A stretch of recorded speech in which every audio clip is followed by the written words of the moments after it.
everyone, how are you all? I hope you all are good. तो आज क्या पढ़ेंगे हम लोग? आप लोग देख रहे होंगे पूरा का पूरा बोर्ड खाली है, मैंने कुछ भी नहीं लिख रखा है. ओके सो आज हम अपना क्या करेंगे, जर्नल एंट्री का हमने एक पार्ट कर लिया था बिफोर 2 months. ठीक है, 2 महीने पहले हमने अकाउंट्स की थी. आई थॉट कि today I should start again accounts, क्योंकि बहुत टाइम हो गया हमारा अकाउंट्स पड़े हुए. ठीक है, अब यहाँ पर मैंने कुछ नहीं लिखा है क्योंकि मैं आपको अभी यहाँ पर जर्नल एंट्री जो हमारा फर्स्ट पार्ट कंप्लीट हो चुका है, ठीक है, उसके आगे का जो फॉर्मेट है कि जर्नल एंट्रीज बेसिकली उसका फॉर्मेट होता क्या है, कैसे हमें करनी पड़ती है, ठीक है, वो सारी चीजें मैं सिखाऊंगी. और इसका कॉन्सेप्ट अगर आप नहीं समझे तो it will be very difficult for you all in the future. ठीक है, क्योंकि सारे चैप्टर्स जो है हमारे अकाउंट्स के जर्नल एंट्री पे ही बेस होते हैं. क्योंकि अगर हमें एंट्रीज ही नहीं पता होंगे कि कौन सी एंट्री कैसे करना है तो आगे हम अकाउंट्स कैसे कर पाएंगे. ठीक है, कि तो ये क्या होता है, जैसे एक चैप्टर का बेस होता है तो जर्नल एंट्री भी एक अकाउंट्स का बेस है. अगर आप अकाउंट्स में जर्नल एंट्री सीख गए मीन्स कुछ सीख गए. ठीक है, देखिए बहुत ध्यान से समझिएगा कि क्या फॉर्मेट है, कैसे करना है, हमें क्या चीजें करनी है. Okay, now format of journal entry. Format of journal entry मतलब कि उसका फॉर्मेट क्या होता है, जर्नल एंट्री का फॉर्मेट क्या होता है. सी,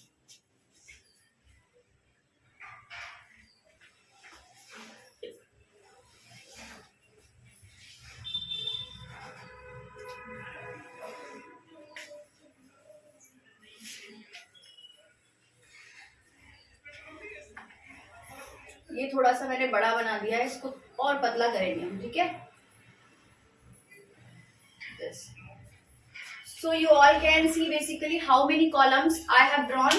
1 2 3 4 and 5. तो इतना तो आपको समझ में आ गया होगा कि इस फॉर्मेट में जर्नल एंट्री का जो फॉर्मेट होता है उसमें 5 कॉलम होते हैं. ठीक है, ये मल्टीपल चॉइस में आपके क्वेश्चन आ सकते हैं कि how many columns we have in journal entries. ठीक है, तो क्या होता है, कितने होते हैं, 5 कॉलम होते हैं इसमें.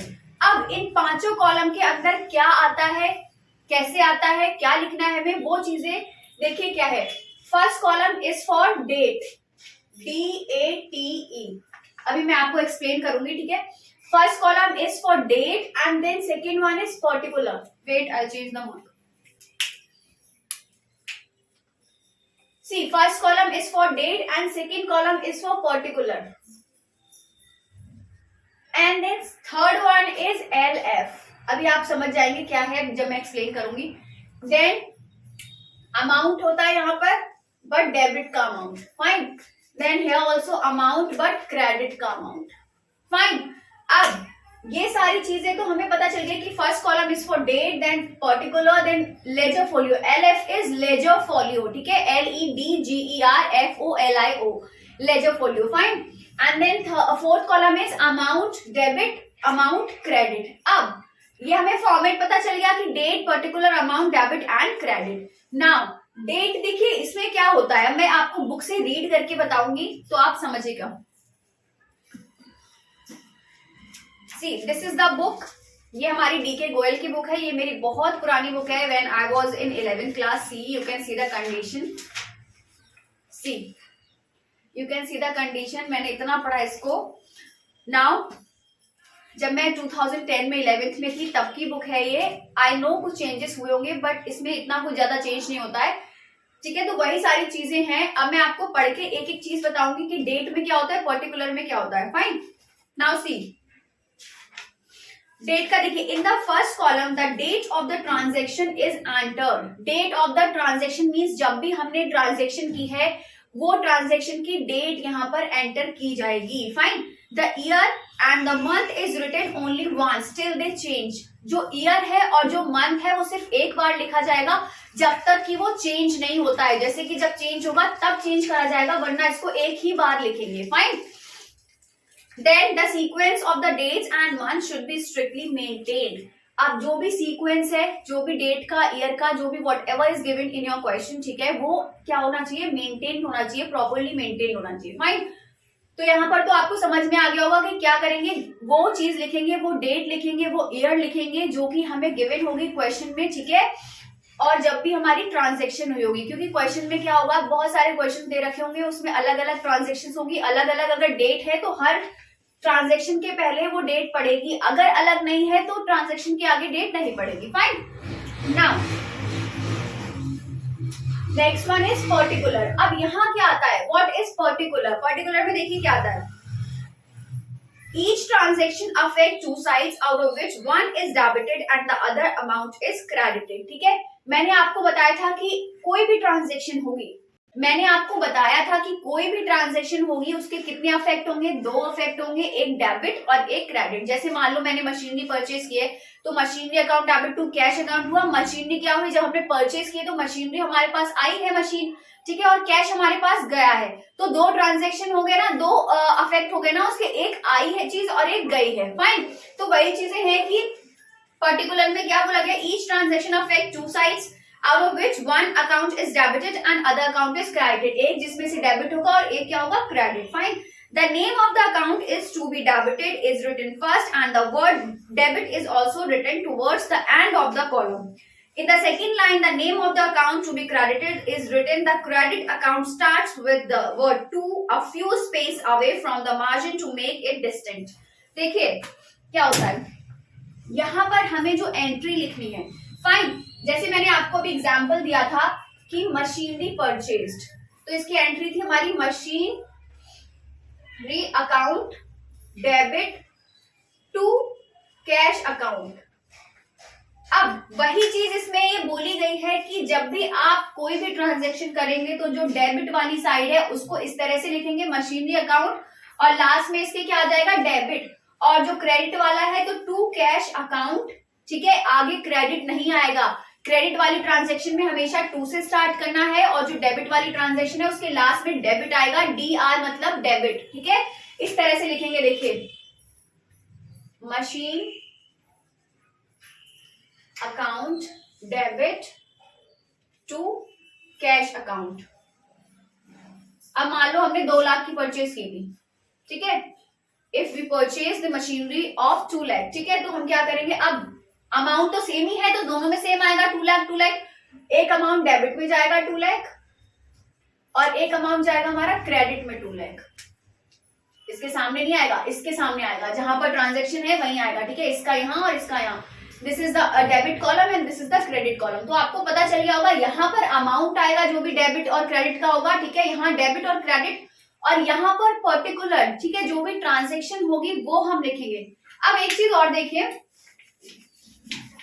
जैसे यहाँ पर ये ट्रांजैक्शन तो हो गई, अब मान लीजिए मैं अकाउंट्स की हूँ, आप अकाउंट्स के हैं, बाकी सबने तो अकाउंट्स नहीं लिए ना, बाकी लोगों को कैसे समझ में आएगा कि व्हाट इज दिस एग्जैक्टली, ठीक है, ये है क्या, आखिर किस चीज की ट्रांजैक्शन हुई है, नहीं समझ में आएगा। तो उसके लिए एक चीज होती है जिसको बोलते हैं हम नरेशन। क्या बोलते हैं उसको, नरेशन बोलते हैं, NARRATION, उसको हम नरेशन बोलते हैं, जो यहाँ पर आती है। जब एंट्री करेंगे उसके नीचे बेसिकली जो ट्रांजैक्शन, जैसे कि ट्रांजैक्शन दे रखी मशीनरी परचेज फॉर ₹2 लाख, तो वही चीज हम यहाँ पर शॉर्ट में लिखते हैं। क्या, कैसे स्टार्ट करेंगे, हमेशा बीइंग से स्टार्ट करते हैं, BEING, बीइंग मशीनरी परचेज्ड।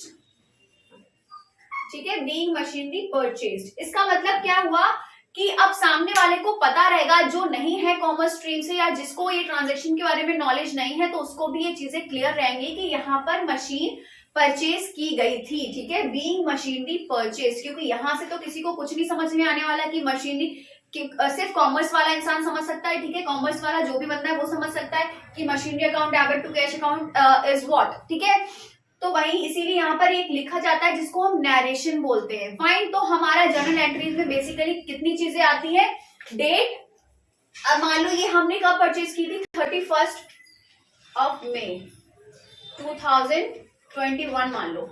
ठीक है, तो इस तरह से डेट और ईयर आएगा हमारा, 31 मई 2021, यहाँ पर वो आएगा। ठीक है, तो यहाँ पर डेट आएगी, यहाँ पर्टिकुलर आएगा, उसके नीचे नरेशन आएगी, और जो अमाउंट होगा वो डेबिट वाला डेबिट में जाएगा, क्रेडिट वाला क्रेडिट में जाएगा। ठीक है, I hope you all understand कि कैसे करना है। ठीक है, तो मैंने आपको सारी चीजें समझा दी। अब मैं कुछ क्वेश्चंस कराऊंगी, आप ध्यान से देखिएगा। ओके, क्वेश्चन स्टार्ट करने से पहले मैं आपको एक चीज बताना चाह रही हूँ। मैंने आपको 3 रूल्स बताए थे, उन्हीं 3 रूल्स के ऊपर सारी एंट्रीज होंगी।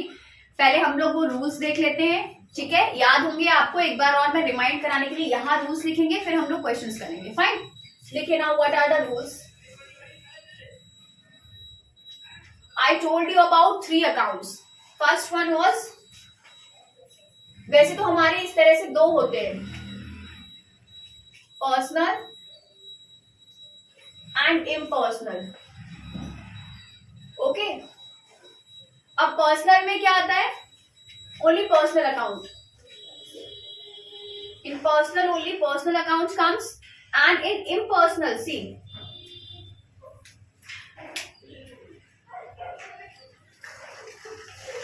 Real account and nominal account.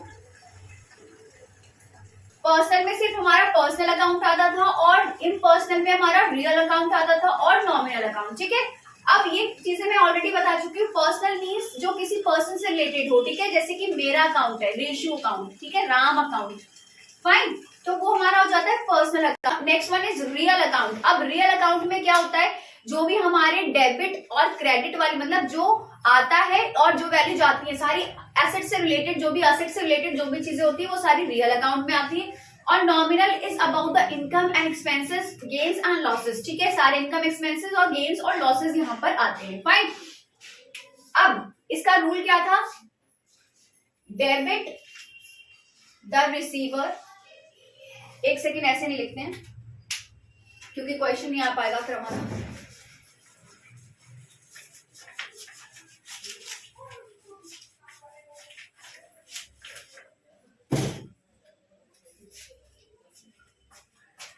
First one is real account,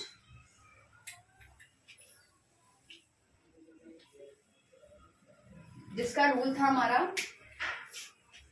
debit what comes in and credit what goes out. Okay, and then second one is personal account.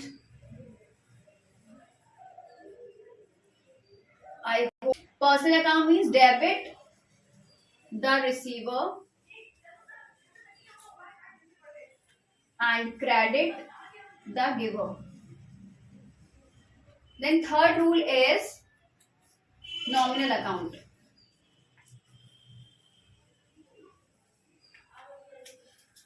अब नॉमिनल अकाउंट का क्या था,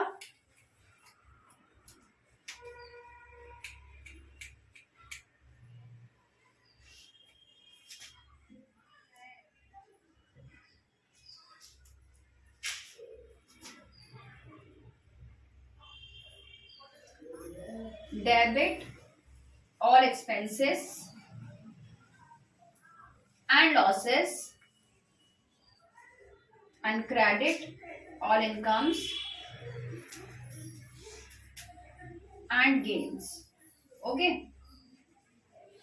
so these 3 rules we had done. ठीक है, जहां मैंने आपको पढ़ाया था रियल अकाउंट का मतलब क्या होता है, debit what comes in and credit what goes out. ठीक है, मतलब कि जो भी हमारे पास आएगा उसको हम डेबिट करेंगे और जो चला जाएगा उसको हम क्रेडिट करेंगे। Fine, then next one is personal account. Personal account का मतलब क्या था, डेबिट द रिसीवर, जो रिसीव करेगा, जैसे मैंने रिसीव किया है तो मैं डेबिट होंगी, और क्या हुआ, क्रेडिट द गिवर, और जिसने मुझे दिया है, ठीक है, जिसने मुझे जो चीज दी है, मशीन दी है या फिर कैश दिया है, वो कहाँ जाएगा, हमारा क्रेडिट में। Next one is nominal account. अब नॉमिनल अकाउंट क्या होता है, debit all expenses and losses, जितने भी एक्सपेंसेस और लॉसेस होंगे वो सारे हमारे डेबिट होंगे, और credit all incomes and gains. Fine, जो भी इनकम्स और गेन्स होंगी वो हमारी क्रेडिट हो जाएंगी। Now this is the very important topic. ठीक है, ये तीनों रूल्स आपके इतने इंपॉर्टेंट हैं, अगर आपने ये नहीं किए तो आप जर्नल एंट्रीज नहीं कर पाएंगे, और जर्नल एंट्री के बिना तो आप कुछ भी नहीं कर पाएंगे अकाउंट्स में। ठीक है, तो ये रूल्स हमारे पूरे अकाउंट्स में यही चलेंगे, क्योंकि इन्हीं के अकॉर्डिंग सारे अकाउंट्स बनते हैं, चाहे हम ट्रेडिंग अकाउंट बनाए, चाहे पीनल अकाउंट बनाए, जो भी हो इन्हीं रूल्स के अकॉर्डिंग बनेंगे। तो अगर ये दिमाग से निकले तो मतलब सब कुछ निकल गया। ठीक है, तो ये सारी चीजें, ये तीनों चीजें अच्छे से आप पढ़ेंगे, अच्छे से समझेंगे। ओके, अब देखिए हम क्वेश्चन स्टार्ट करते हैं। देखिए, तो मैं आपका बुक का ही एक क्वेश्चन करा रही हूँ, ठीक है, डीके गोयल का, इसी बुक का मैं क्वेश्चन करा रही हूँ आपका।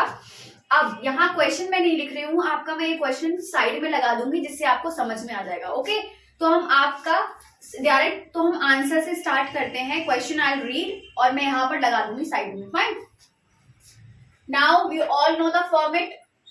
अब फॉर्मेट के ऊपर देखिए क्या लिखते हैं। जैसे मैं क्वेश्चन किसका है, किसके ऊपर है, enter the following transactions in the journal of Siyaram and sons. किसके जर्नल्स बनाने हमें, सियाराम एंड सन्स। तो ऊपर हमेशा लिखेंगे this is J, okay, journal of Siyaram and sons. जिसका भी नाम होगा आप यहाँ ऊपर टॉप पर सबसे पहले वही पड़ेगा इस तरह से, journal of Siyaram and sons. उसके बाद हम फॉर्मेट स्टार्ट करेंगे अपना बनाना, date, then particular, LF, debit and credit.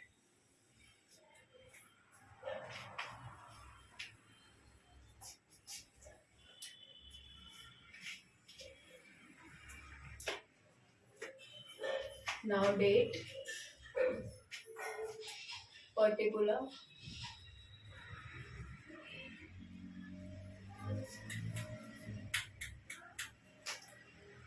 LF, amount, debit, amount, credit, okay. So date, particular, LF, amount, debit, amount, credit, ठीक है। अच्छा, मैंने आपको पीछे LF नहीं बताया था ना। LF का मतलब होता है लेजर फोलियो, और ये यहाँ पर इसका मतलब होता है कि वो पेज नंबर, क्योंकि जर्नल एंट्रीज के बाद हमारा क्या बनता है, लेजर्स बनते हैं, तो वो पेज नंबर हम यहाँ पर लिखते हैं, जिससे हमें बता रहे हैं कि हाँ इस ट्रांजेक्शन का हमने कहाँ पर किया है, पेज नंबर 40, पेज नंबर 30, वो जो भी पेज नंबर होगा वो हम यहाँ पर मेंशन करते हैं, ठीक है। बस इतना ही इसका रोल होता है, बाकी कुछ नहीं। नाउ अब हमारा क्वेश्चन दे रखा है 2018 जैन का दे रखा है, ठीक है, जैन 2018, जिसमें कि फर्स्ट जैन का क्वेश्चन है, Siyaram and sons started business with cash, कितना, 50,000। अब स्टार्टेड बिजनेस, एक बात हमेशा याद रखना, जब भी हम कोई बिजनेस स्टार्ट करते हैं उसकी एंट्री हमेशा बनेगी cash account debit to capital account. क्यों? क्योंकि हमने क्या करा है, started business with Siyaram and sons started business with cash, ठीक है। अब जब हमने कैश क्या करा है, उसमें लगाया है, तो वो हमारे पास ही तो रहेगा, कैश कैपिटल के रूप में हमारे पास ही तो रहेगा, ठीक है। तो वो क्यों क्या आएगा यहाँ पर, एंट्री क्या होगी, और डेट पहले क्या आएगी यहाँ पर, 2018 जैन फर्स्ट, क्योंकि फर्स्ट जैन का है, ठीक है। Entry will be cash account debit, देखो साइड में लिखेंगे ये, wait, cash account debit to capital account. कभी भी यहां से टू नहीं लिखेंगे, हम कहां से स्टार्ट करेंगे, इसके थोड़ा सा आगे से स्टार्ट करेंगे। अब इसकी नरेशन क्या, पहले हम अमाउंट लिखेंगे, इसका कितने में करा था, 50,000 में, 50,000 में उन्होंने स्टार्ट किया था। लेजर फोलियो अभी हम नहीं लिखते हैं यहाँ पर, ठीक है, क्योंकि जब हम एग्जैक्टली जो होती है ओरिजिनल ट्रांजेक्शंस करते हैं तब हमें पता चलता है कि पेज नंबर कहाँ पर है कहाँ नहीं है, तब हम डालते हैं। एग्जाम में ऐसे नहीं लिखना होता, ना ही हमें क्लास में लिखना होता है, ठीक है। तो ये वाला हम ब्लैंक छोड़ते हैं। यहाँ पर अमाउंट कितना था, 50,000 डेबिट में भी और 50,000 क्रेडिट में भी, ठीक है। अब इतना हो गया, हमारा नरेशन क्या रहेगी इसकी, देखिए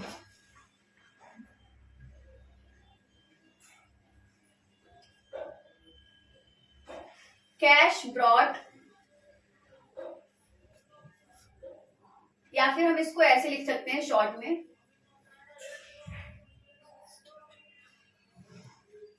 being business started with cash ₹50,000, ठीक है। Being business started with cash ₹50,000, ठीक है। हमेशा यही एंट्री होगी बिजनेस स्टार्ट करने की, फर्स्ट एंट्री होती है जब भी एंट्री बिजनेस स्टार्ट होगा, हमेशा यही वाली एंट्री होगी, cash account debit to capital account.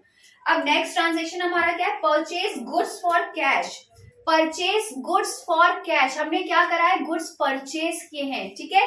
तो हमारे पास आया गया क्या है, रूल्स देखेंगे, हमारे पास गया क्या है, कैश गया है, तो व्हाट गोज आउट का मतलब क्या होता था, क्रेडिट। तो कैश हमेशा क्या होगा, क्रेडिट होगा। हमने रूल पढ़ा था ना कि जो भी एसेट्स हैं उसमें क्या हुआ, debit what comes in and credit what goes out. जब हम कोई चीज परचेज करते हैं तो कैश हमारे पास से जाता है और गुड्स हमारे पास आएंगे। तो और एक चीज और, जब भी हम गुड्स परचेज करेंगे तो उसकी जगह हम परचेज ही लिखते हैं, ठीक है। तो यहाँ पर एंट्री क्या बन जाएगी, दूसरी, और डेट है हमारी यहाँ पर 2, ठीक है। तो यहाँ लिखा जाएगा हमारा Jan 2। Entry will B purchase account debit, क्योंकि हमने गुड्स परचेज किए हैं। गुड्स परचेज करने के लिए हमेशा क्या होता है, and then to cash account, और इसकी नरेशन क्या हो जाएगी, गुड्स परचेज फॉर कैश।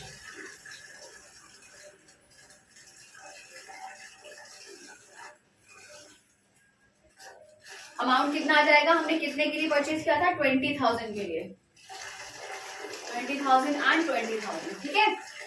अब ये तो हमारी हो गई परचेज करने के लिए। याद रखना, जब भी हम गुड्स परचेज करते हैं उसकी जगह परचेज आएगा, purchase account debit to cash account, क्योंकि गुड्स हमारे पास आ गए हैं तो हमने इसीलिए डेबिट किया है, और कैश हमारे पास से गया है इसलिए हमने क्रेडिट किया है। Now third entry is purchase goods from Subhash, ठीक है। अब हमने अभी तो कैश में लिए थे, अभी ये देखिए, अभी तो हमने गुड्स क्या लिए थे, कैश में लिए थे। लेकिन जब भी हम कोई ट्रांजैक्शन क्रेडिट में करते हैं, मतलब अगर किसी ट्रांजैक्शन के आगे इस तरह से नाम लिखा है परचेज गुड्स फ्रॉम सुभाष, जब सुभाष से लिए हैं तो इसका मतलब क्या हो गया कि वो ट्रांजैक्शन हमारी किस में है, क्रेडिट में है, उधार में है। जब भी लास्ट में नेम आ जाए तो इसका मतलब उसने हमें कैश नहीं दिया है। तो इसकी ट्रांजैक्शन कैसे होगी, जहां पर कैश आ रहा था उसकी जगह नेम आ जाएगा, ठीक है। ये हमारी Jan 3 की है, सॉरी Jan 4 की है। एंट्री क्या होगी, यहाँ तो परचेज ही आएगा क्योंकि गुड्स लिए हैं हमने, तो गुड्स की जगह परचेज आएगा। परचेज अकाउंट डेबिट टू क्या आएगा, कैश, कैश नहीं आएगा। अब नेम इज गिवन तो यहाँ आएगा सुभाष, ठीक है। सुभाष अकाउंट कितने के लिए हमने, 12,000 के, ओके।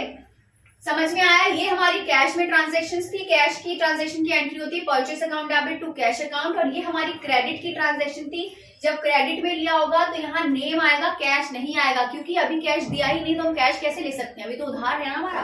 तो यहाँ पर आएगा, और वो क्या होगा इसकी narration, goods purchased from Subhash on credit, ठीक है। तो आज हम सिर्फ ये 3 ट्रांजैक्शन करेंगे, क्योंकि वीडियो ऑलरेडी बहुत लंबी हो चुकी है और मैं नहीं चाहती कि बहुत लंबी हो और आप लोग देख के बोर हो जाए, ठीक है। क्योंकि आपको कॉन्सेप्ट समझना जरूरी था, मैंने आपको कॉन्सेप्ट समझा दिया है, उसका फॉर्मेट बता दिया है, रूल्स कैसे अप्लाई करने हैं वो बता दिए, बाकी और एंट्रीज करेंगे अभी हम, ठीक है। बस आज के लिए हम ये 3 एंट्री करेंगे, fine. So this is all about for today. I hope आपको उसका बेसिक कॉन्सेप्ट समझ में आया हो. If you understood, then kindly do like, comment, share and subscribe my channel. So till then, bye bye, take care, have a good day and take a screenshot.